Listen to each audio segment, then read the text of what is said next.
को पूरी दिल्ली राजस्थान को काफ़ी चर्चाओं में लगातार लॉ एंड ऑर्डर पे सवाल उठाए जा रहे हैं और ख़ास तौर पे अभी एससी कमीशन की जो रिपोर्ट जिसमें 7 दिन का वो मांगा है सीएस और तमाम लोगों से, कैसे देखते हैं? तो एससी कमीशन की जो अलवर में जो अभी महिला के साथ जो हुआ है उसमें एससी कमीशन ने एक रिपोर्ट नोटिस जारी किया है जिसमें सीएस, डीजीपी और कमिश्नर ये तमाम लोगों को 7 दिन में जवाब देना है। तो हाईकोर्ट अगर कहता है तो या ह्यूमन कमीशन कहता है तो जवाब जाते हैं वो तो देखिए घटनाएं होना चिंताजनक होती है, जगह अपराध भी होते हैं, आप देख रहे हैं हो ही रहे। तो मैं समझता हूँ कि राजस्थान वो राज्य है जहाँ पर कुछ नवाचार किए हैं, लोग समझना पड़ेगा उनको, संख्या बड़ी केसेस की ये लोग आरोप लगाते हैं। तो आज से जब सरकार बनी थी हमारी तब जो मैंने फैसले किए हैं पीएच को हेडक्वार्टर जाके किए हैं कि राजस्थान एकमात्र राजस्थान राज्य होगा जिसमें हर एफआईआर को लॉन्च करना पड़ेगा। कंपल्सरी किया मैंने, एफआईआर को लॉन्च होती नहीं थी, आधे लोगों को भगा देते थे पुलिस वाले, खुद भी बेचारे गरीबों को। या कोई इज्जत वाला आदमी जाता नहीं था, पता नहीं क्या बेइज्जती हो जाएगी। उस माहौल को ठीक करने के लिए हमने रिसेप्शन के वहाँ पे ऑफिस बनवा रहे हैं हम लोग। बिल्डिंग के अंदर रिसेप्शन के कमरे बन रहे हैं, रिसेप्शन के अंदर जाके बैठे आदमी ढंग से बात कर सके। नंबर 1, एफआईआर मैंने कंपल्सरी कर दी है कि एफआईआर कंपल्सरी उसको अनिवार्य रजिस्टर करनी पड़ेगी। अगर वो नहीं करेगा तो एसपी ऑफिस को करना पड़ेगा। उसके कारण से मुझे उस दिन मैंने कहा था मीडिया को, इस फैसले से नंबर बढ़ेंगे हमारे, परंतु न्याय मिलेगा लोगों को। अब जो बातें के सामने आ रही है के बाद एक बताते लोग, इसीलिए आ रहे हैं कि हमने कंपल्सरी कर दी है, वरना लोग खुद बेचारे इतने डिमोरलाइज थे कि एफआईआर कारण जाते भी नहीं थे कई लोग, तो जाने को फायदा नहीं है, वो लॉन्च होगी नहीं, वहाँ पर रजिस्टर नहीं होगी। इतना बड़ा रात दिन का फर्क पड़ा है। ये बातें जब तक नहीं समझेंगे तब तक बाकी को उत्तर मिल नहीं सकती। ये बेसिक बात। नंबर 2, 300 दिन लगते थे तफ्तीश के अंदर, अब 50-55 दिन लगते हैं। तफ्तीश पूरा होकर केस चालान पेश हो जाता है। ये भी उसी का पार्ट है जो हमने रिफॉर्म एक एडिशनल एसपी लगा दिया है महिलाओं के लिए। सिर्फ पहले डीवाईएसपी था, फिर एडिशनल एसपी हो गया, जो सिर्फ महिलाओं के अन्याय, अत्याचार, उत्पीड़न के खिलाफ में वो बात करें।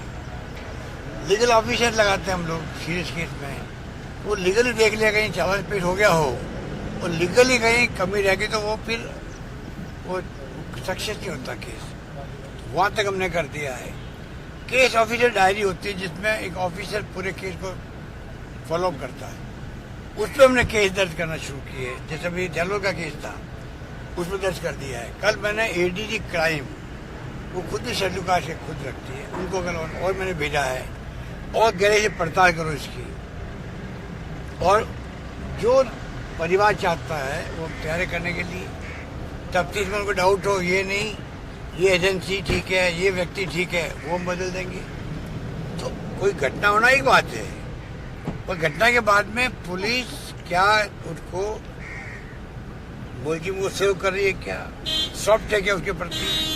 अगर वो सॉफ्ट नहीं है, कार्रवाई कर रही है, कड़ी कार्रवाई कर रही है, अरेस्ट कर लिया, और आगे हम चाहते हैं कि वो चाहे जिसे जांच करवा ले, एजेंसी हो चाहे बड़े वो व्यक्ति हो, अधिकारी हो, विशेष अधिकारी हो, तो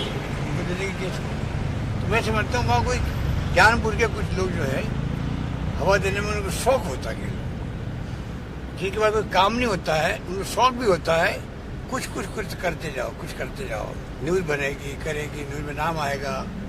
कई लोग उसी जिंदा रहते बेचारे, कि ऐसे लोग हैं जो न्यूज़ से जिंदा रहते हैं लोगों की। और आप लोगों के मीडिया वाले, आप लोग दोस्त भी होते हो, तो आप लोग उनको जिंदा रखते भी हो। दम कुछ नहीं होता है और जिंदा रखते हैं हम लोग। ये परंपरा देखो लोकतंत्र में चलती है। हम लोग तो मोदी जी, अमित शाह जी, बीजेपी, आरएसएस, ये फासिस्ट लोग हैं, ये इसको सहन नहीं करते हैं। चाहे मीडिया वाला हो चाहे कोई हो, साहित्यकार, पत्रकार, लेखक आज जेलों में बैठे बंद हैं। हम लोग इनके खिलाफ है। हम तो कहते हैं कि लोकतंत्र में सबको आज़ादी बोलने की है, लिखने की है, दिखाने की है, कुछ भी करो, हम कुछ छेड़ते नहीं किसी को। हम जानते हैं उसके कारण कई लोग हमें वो मजे लेते हैं हम लोगों के खिलाफ लिखने में। लोगों को उनका काम है, हमारा काम है कि सत्य के रास्ते पे चलो, न्याय दिलाओ लोगों को।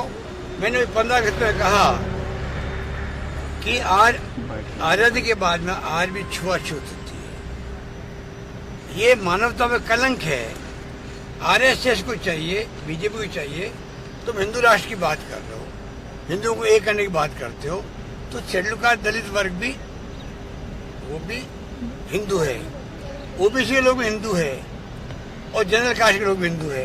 तो आप इन तीनों को देख कर दो, बराबरी का समानता का अधिकार दिला दो। उनमें समानता का अधिकार नहीं है, ऊंच नीच का भेदभाव होता है, जाति वाइज भी ऊंच नीच के भेदभाव होते हैं। तो ये जो स्थिति है उसको ठीक करे पहले ये आरएसएस और ये बीजेपी वाले अभियान ही चला है। हम हरिजनों के घर जाएंगे, वहाँ बैठेंगे, भोजन करेंगे, विश्वास दिलाएंगे। जैसे आज़ादी के वक्त में गांधी जी ने, राजस्थान की मैं बात करूं, जयनारायण व्यास जी थे हमारे, श्री राजस्थान जोधपुर के फ्रीडम फाइटर थे, माणिकलाल वर्मा थे उदयपुर के, कई हस्तियां थी फ्रीडम मूवमेंट की जो कि उस जमाने मंदिर प्रवेश करवाती थी, हरिजनों के साथ बैठ के खाने खाते थे। अब वो सिलसिला है नहीं। तो हम तो उस क्लास के लोग हैं जो चाहते हैं कि ऐसे जो बेसिक इश्यू है देश में उस पर ध्यान जाए, केंद्र सरकार का भी जाए, मोदी जी का जाए, अमित शाह का जाए। उनको भगवान ने मौका दिया प्राइम मिनिस्टर बनने के 2 बार, और वो हिंदू की बात करते हैं। और दुनिया में जहाँ एक धर्म की बात की है वो धर्म वहाँ पे राज तो करते गए, बाद में वहाँ पे डिक्टेटरशिप आ गई, तानाशाही आ गई। वहाँ पे हिंदुस्तान के अंदर भी उसी तरफ बढ़ रहे हैं, लोकतंत्र की परवाह नहीं कर रहे हैं। लोग क्या कहेंगे, परवाह नहीं करेंगे, चुनाव जीत रहे हम तो हिंदू के नाम पे, हिंदू वोट दे रहा हमें, तो हमें परवाह क्यों किसी की। ये टेंडेंसी खतरनाक है, देश के लिए खतरनाक है।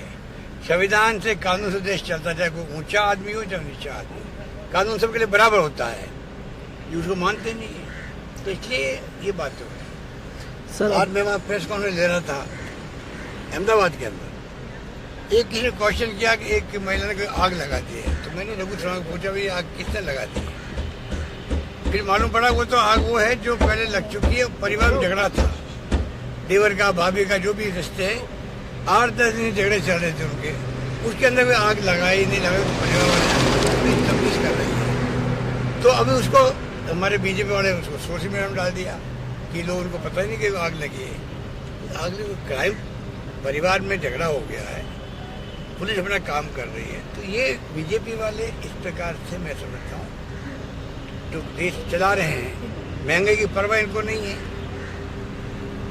महिला दुखी है, बेरोजगारी हाहाकार मची हुई देश के अंदर, और तो पत्रकारों की नौकरी चली गई, तनख्वाहें कम कर दी गई है। आप तो खुद भोगी हो भाई। तो ये तमाम बातें हो रही है, इसका मुकाबला करेंगे हम लोग। आंदोलन करी कांग्रेस, रामलीला मैदान के अंदर बड़ी रैली हो रही है, या तो 28 को होगी या आज अभी मीटिंग हो रही तय होगी, तारीख तय होगी, बड़ी रैली होगी। आप देखिए उस दिन जब रैली 5 तारीख को काले कपड़े पहन के जो मेंबर पार्लियामेंट ने प्रदर्शन किया महंगाई और बेरोजगारी के खिलाफ में, शाम तक देखिए आप एनडीए गवर्नमेंट की और इनके नेताओं की, प्रधानमंत्री जी, गृह मंत्री सब सत्ते में आ गए, डिफेंस में आ गए, क्योंकि इश्यू है पब्लिक के अंदर। वो सब घबरा गए। काला जादू की बात करना कि काला जादू आ गया है, काला जादू आ गया है। भाई आपको काला जादू है, जादू टोने हैं। अरे हम तो बचपन से के खिलाफ रहे जादू टोने के। जादू तो जादू मैजिक अलग चीज है, जिसमें मेरा विश्वास है। मैजिक अलग चीज है, वो ट्रिक होती है, और ये काला जादू जो होता है होता नहीं है।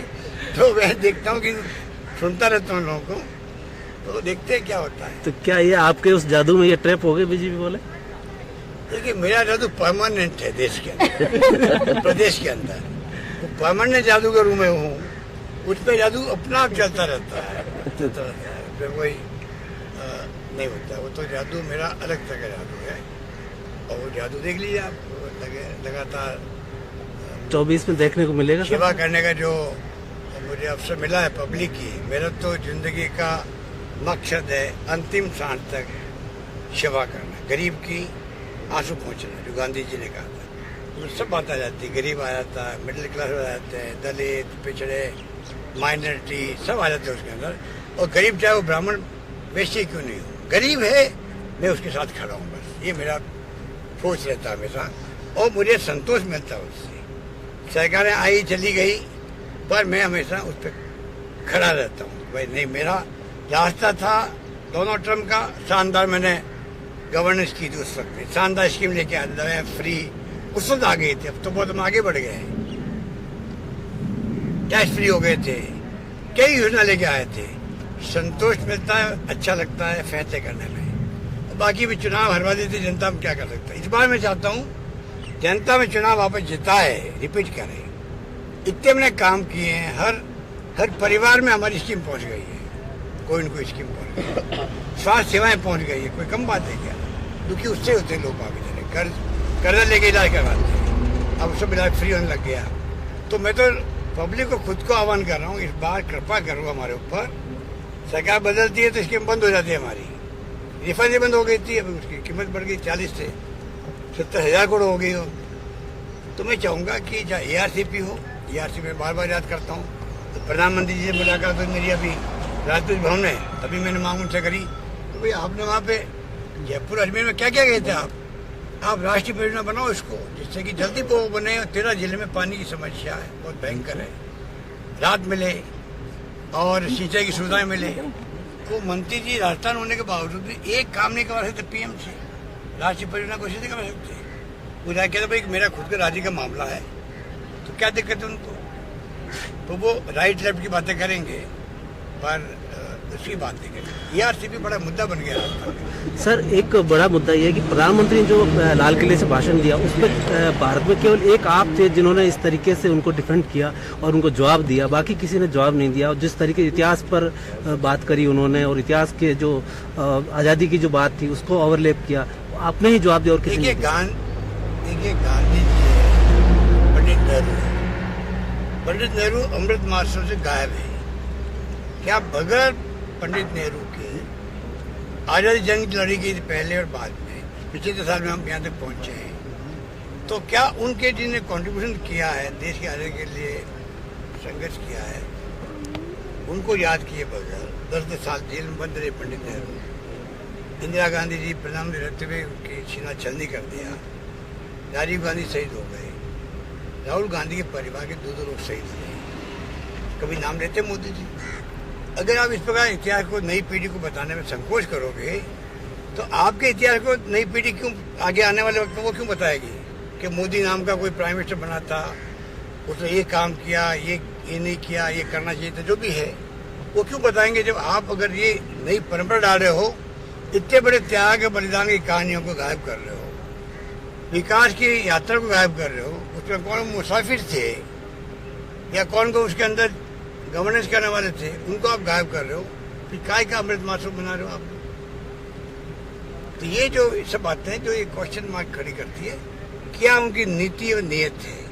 अमृत महोत्सव में एक मौका था इनके सामने कि देश के नौजवानों को ये मैसेज देते कि हमें गर्व करने वाली बातें क्या क्या है देश के लिए, आप सबको गर्व होना चाहिए, जैसे कि वो आने वाले वक्त में उनके ऊपर भार है देश का, वो फिर अगली पीढ़ी के लिए मैसेज देते हैं।